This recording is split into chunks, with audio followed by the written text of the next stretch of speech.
Hi, my name is John Rinaldi. I'm with Real Time Automation. I'm called the Doctor of Industrial Networking because all we do here at Real Time Automation is industrial networking. Our entire team is focused entirely on all the application layer protocols for industrial and building automation, including everything from OSI-Bus to Profibus DeviceNet to Ethernet IP and Modbus TCP, Profinet, LANWorks, BACnet, everything you can imagine. Today we're going to talk about Ethernet IP. The first thing, I'm going to give you the 5 things you have to know about Ethernet IP. First thing, Ethernet IP is simply an application layer of data going through a pipe. All right? There's some Ethernet is a pipe. Ethernet IP is simply organizes the data going through that pipe and delivers it in a fashion that the receiver and sender can agree on. So that's all there is. Modbus TCP, Profinet, DeviceNet, those are all application layers that go over some kind of network and move data and organize data. When you work on your PC, there's a bunch of Microsoft protocols that are going on that move data between your PC and your server. You don't see those, you don't know that they operate, but that's what's happened, is because when you access a file on a server, there's a bunch of protocols involved there, and you don't know about them. Same thing here. Ethernet IP is just an application layer of data, organizing data going through a pipe. That's item number 1. Item number 2, data representation. This is the most important item when you're talking about an industrial network or a building automation network. How is the data organized? In Modbus TCP, data is organized as 16-bit unsigned registers and bits, and you can access it that way. In Ethernet IP, data is organized as an object. Every device looks like a collection of objects. Okay, and there's 2 kinds of objects in the device. There's required objects. That would be, say, these guys over here. And then I'm going to start a little classify them. We've got required objects, we've got application objects. Required objects, every device on Ethernet IP must have these required objects. One of them would be the connection object. Another one would be its router object. There's a TCP object. There's an Ethernet IP object. There's an identity object. All of those things must be in every Ethernet IP device. So what's an object? An object is nothing more than a collection of common data.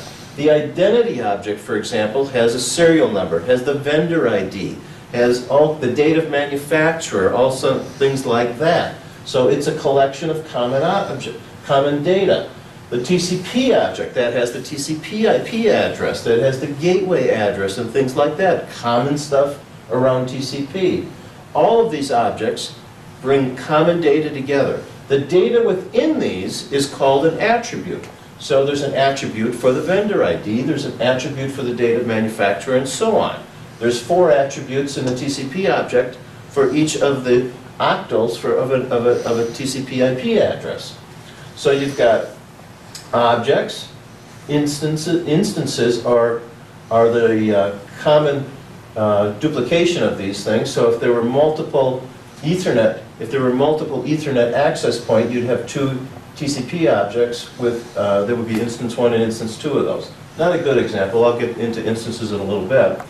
And then thirdly is an attribute. So to access a piece of data on Ethernet IP, you're going to access it by knowing the object number, the attribute number, and the instance number. Well, instance is second. So 3 things you need to know to get data from the network into the device. So the device is the collection of all these objects, and each object is a collection of common data. So these are all the required, or these are some of the required objects. There's others. Now, what are application objects? Application objects are the organization of the data that's specific to a particular kind of device. Let's say, for example, and I love this example, I use it all the time, this is a flow meter. Okay, well, this is a flow meter, then the flow meter has possibly a flow object, which has the rate of flow. It may have a temperature object because it's collecting data about the temperature of whatever's going through the flow meter. It may have an input object because this flow meter, let's say, has 16 bits of input.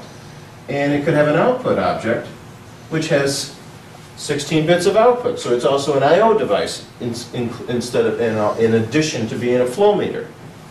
Now, the instances, going back to the instances, since each one of these objects is an input point, we have multiple of them.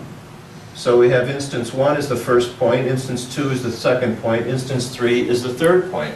So instances are a way of, and they all have the same properties or attributes, so instances are a way of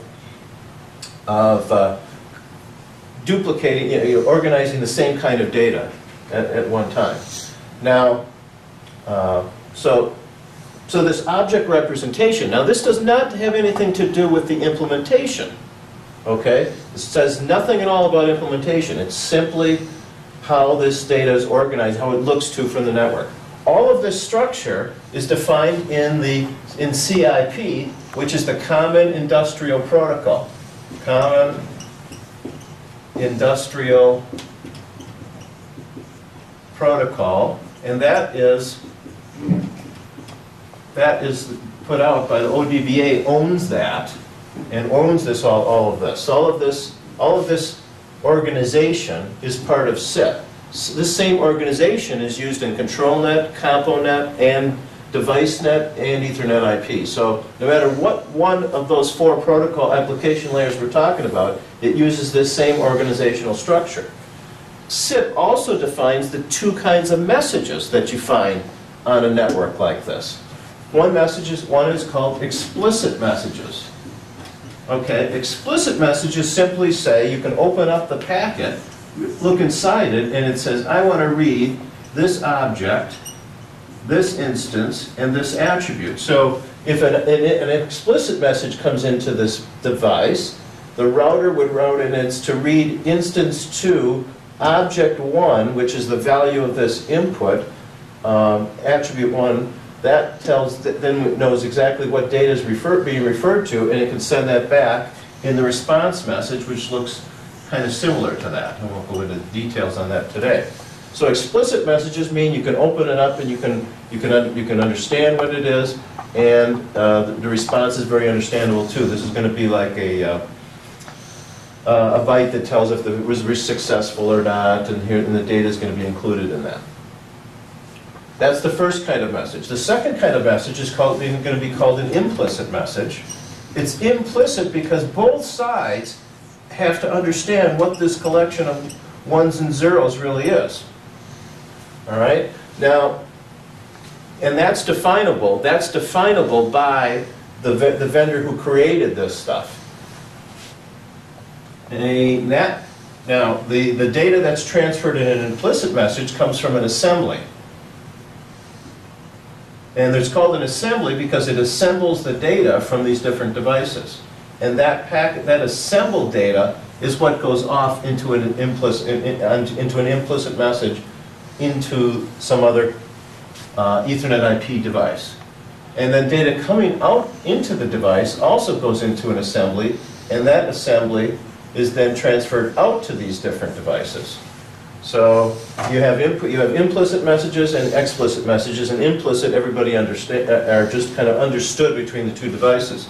In this case, you have a client device that sends data, sends outputs into the device, and this is a server device which sends inputs back. A lot of people get confused between clients and servers. Clients make connections to servers. Servers wait for a connection to a client. A server has one connection to a client, and a client has connections to many servers. So that takes care of the 5 important things I wanted to tell you. Application layer, it's just Ethernet IP is an application layer, it's an object representation, it's done by SIP, is the overall protocol, and you have 2 kinds of messages, and you have clients and servers. Thank you very much. Look forward to talking to us again. Come see us at rtaautomation.com.